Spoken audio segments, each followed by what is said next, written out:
श्री शिवाय नमस्तुभ्यम, हर हर महादेव, जय महाकाल। कैसे हैं आप?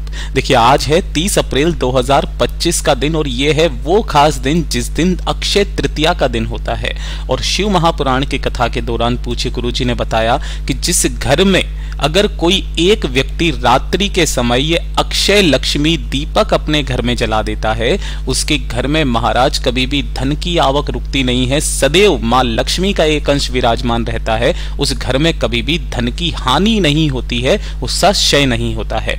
पूज्य गुरुजी की कथा से सुन करके और समझ करके पूरे उपाय को बहुत ही आसान भाषा में आप सभी लोगों को बताऊंगा, परंतु उससे पहले आप सबसे बस एक छोटी सी प्रार्थना करूंगा कि जो लोग पहली बार आए हैं चैनल को सब्सक्राइब जरूर कीजिएगा और वीडियो को लाइक करके देव आदिदेव महादेव कोई सा भी प्यारा नाम कमेंट बॉक्स में लिखना मत भूलिएगा।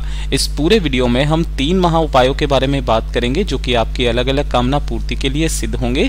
तो ध्यान से सुनना है और समझना है, क्योंकि गुरुदेव ने कहा था कि ये जो अक्षय तृतीया का दिन ही साल में सिर्फ एक ऐसा दिन होता है जिस दिन किया गया दान पुण्य सत्कर्म का फल कभी भी क्षय नहीं होता है। जीवन भर 7 पीढ़ियों तक आपके साथ में चलता है और इसका फल आपको जीते जी प्राप्त होता है।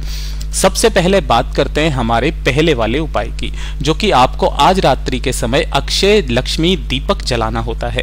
गुरुदेव ने किन लोगों को ये उपाय करने के लिए कहा कि बहुत लोग कहते हैं कि हमारे घर में धन नहीं बचता है, धन आता भी है तो खर्चा इतना ज्यादा होता जाता है कि कर्ज तक लेने की नौबत आ चुकी है। कोई दुकान, व्यापार, फैक्ट्री कुछ भी नहीं चल रहा है ना। धन की हानि सी अगर आपके घर में हो रही है तो अपने घर में बरकत करने के लिए, घर की सुख शांति समृद्धि संपदा में वृद्धि करने के लिए इस वाले उपाय को आज की रात्रि आपको करना ही करना है। अब इस वाले उपाय को करने का जो तरीका विशेष है ना, वो पूरी अच्छी तरीके से आपको याद रखना है। ध्यान से सुनिएगा, रात्रि के समय करना है। समय मैंने आपको बता दिया है, आपको लेना होगा एक सिक्का। अब आपके घर में अगर कोई चांदी का सिक्का है तो ले सकते हैं, चांदी का नहीं है तो गुरुदेव ने कहा 1 रुपए का, 2 का, 5 का, 10 का, जो सिक्का मिल जाए वो सिक्का लेना है। ठीक है, साथ ही साथ आपको लेना होगा थोड़ा सा मोली या कलावा, जो भी आपके घर में रखा हुआ रहेगा। ज्यादा नहीं चाहिए, थोड़ा सा चाहिए, ठीक है ना। एक दीपक आपको तैयार करना है। ये जो दीपक आप तैयार करोगे, इस चीज का ध्यान रखना, जब भी आप धन संपदा वैभव की कामना करते हो, वृद्धि की कामना करते हो, तो हमेशा लंबी बाती का दीपक प्रयोग में आता है। और यहां पर भी आपको लंबी बाती का दीपक ही बनाना है। चाहे आप आटे का बना लो, चाहे मिट्टी का ले लो, कोई दिक्कत नहीं, लेकिन उसके अंदर जो बाती लगेगी वो लगेगी लंबी बाती और इसके अंदर आपको भरना होगा घी। ठीक है, तो आपको एक लंबी बाती का दीपक तैयार कर लेना है घी का। अब रात्रि के समय 9:15 बजे के बाद इस चीज का ध्यान रखना, 9:15 बजे के बाद रात्रि के समय अक्षय तृतीया के दिन आपके घर में जहां पर भी माता लक्ष्मी जी भगवान श्री हरि नारायण विष्णु जी के साथ में हो, अगर अलग अलग फोटो है दोनों को साथ में रखना है और उसके पश्चात उनके सम्मुख में आपको आरती करनी, पूजा करनी, जैसी भी करना है वैसे करना। सामने वाली जगह को एकदम साफ रखना। साफ करके सबसे पहले जो आपने एक सिक्का लिया है उस सिक्के को आपको उनके सम्मुख में रखना है और उस सिक्के के ऊपर हल्दी कुमकुम से आपको क्या करना है, एक स्वस्तिक का निर्माण करना है। किसके ऊपर? इस सिक्के के ऊपर हल्दी स्वस्तिक से निर्माण करना। निर्माण करने के पश्चात जो आपने कलावा लिया है ना, उस कलावे को आपको इस सिक्के के ऊपर चारों तरफ आपको लपेट देना है। ध्यान रखना है, उस कलावे को सिक्के के ऊपर चारों तरफ आपको लपेट देना है कुछ इस तरीके से। गंगा जल के छींटे इसके ऊपर मारना है और गंगा जल के छींटे मारने के पश्चात उस सिक्के को नारायण और मां लक्ष्मी जी के सामने सम्मुख में इस तरीके से आपको रख देना है। अब जो आपने एक दीपक लिया है उस दीपक को आपको इस सिक्के के ऊपर रखना है। ध्यान रखिएगा, दीपक आपको इस सिक्के के ऊपर में रख लेना है और उसके अंदर जो बाती है उसे आपको प्रज्वलित कर देना है, अपनी कामना कहते हुए, घर में धन की बरकत करते हुए, घर की सुख शांति समृद्धि वैभव की वृद्धि करते हुए। ध्यान रहे, ये जो बत्ती का मुख रहेगा ये उत्तर दिशा की तरफ में रहेगा।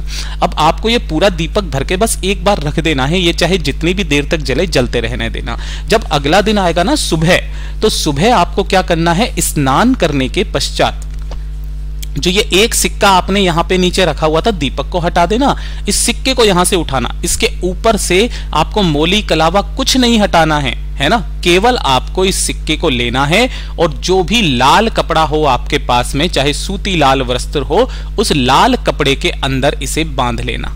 ठीक है, लाल कपड़े में इसे बांध लेना और इस सिक्के को उठाकर जहां पर भी आपके धन रखने का स्थान होता है, तिजोरी होती है, गल्ला होता है, आपके व्यापार के लिए आप कर रहे हो तो वहां पर जो अभी आपके धन रखने का स्थान, जायदाद, कागज वगैरह रखते हो वहां पर रख देना। गुरुदेव ने कहा 1 साल के अंदर कितनी बरकत होती है बताना जरूर। ये अक्षय तृतीया का दिन है महाराज, जिस दिन का उपाय आपका क्षय नहीं होता। पूज्य गुरु जी का बहुत ही अद्भुत और अचूक उपाय है, जरूर कीजिएगा। बात करते हैं हमारे दूसरे वाले उपाय की, जिसे आपको करना ही करना है।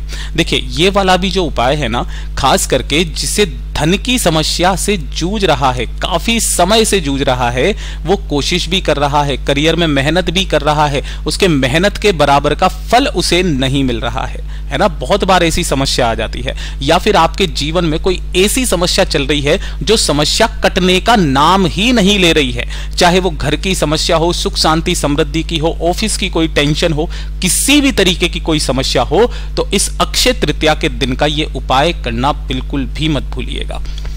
करना क्या है, छोटा सा उपाय है। आपको लेना है इस तरीके से मंदार का पुष्प, जिसे अकौआ या आंख का पुष्प भी कहा जाता है। 2 तरीके के होते हैं, एक होता है जो सफेद रंग का होता है, एक होता है इस तरीके से नीला गुलाबी, ठीक है ना, जो हल्का गुलाबी सा नीला सा ऐसा होता है। आपको केवल ये एक मदार का पुष्प चाहिए, है ना।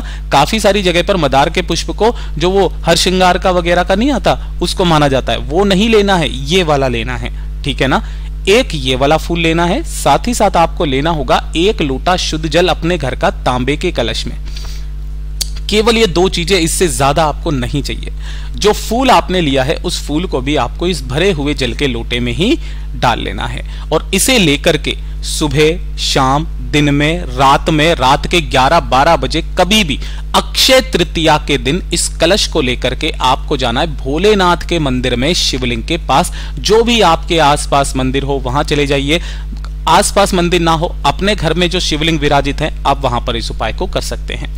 यहां पहुंच करके आपको उत्तर दिशा, नॉर्थ डायरेक्शन की तरफ में मुख करके खड़े हो जाना है ना, यानी कि शिवलिंग के पीछे की तरफ। दोनों हाथों में आपको उस कलश को पकड़ना है जिसके अंदर आपने मंदार का पुष्प डाला हुआ है, और दोनों हाथों में कलश को पकड़कर सबसे पहले अपना नाम बोलना, गोत्र बोलना, और उसके पश्चात श्री शिवाय नमस्तुभ्यम मंत्र का स्मरण करते हुए केवल जल को शिवलिंग के ठीक शीर्ष पर समर्पित करना। ध्यान रहे ये जो आपने फूल डाला है ये फूल बाहर निकलना नहीं चाहिए, केवल जल आपको समर्पित कर देना है। जल समर्पित करने के पश्चात जो इसके अंदर मंदार का पुष्प है उसे आपको बाहर निकालना है, और आपकी जो भी कामना, विशेष हृदय की बात है, उस कामना को कहते हुए इस फूल को माता अशोक सुंदरी के स्थान पर जो व्यक्ति अक्षय तृतीया के दिन रख मात्र भी चला आता है ना, उसी पल से उसकी सारी पीड़ाएं, सारे दुख, दर्द, कष्ट समाप्त होने लगते हैं, धन की आवक होने लगती है।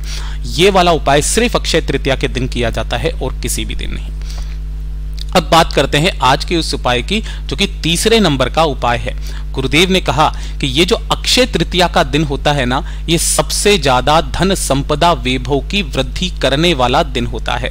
पहला वाला जो उपाय मैंने आपको बताया था उसी के तौर पर गुरुदेव ने कहा कि जिस घर में माता लक्ष्मी जी के सामने, ध्यान रखना, जिस घर में भी माता लक्ष्मी जी के सामने अगर अक्षय तृतीया की पूरी रात, ध्यान रखना पूरी रात, एक लंबी बाती का दीपक जो कि हो किसका, घी का हो, अगर वो जल मात्र भी जाता है उस घर में सदैव स्थायी लक्ष्मी प्रवेश करती है।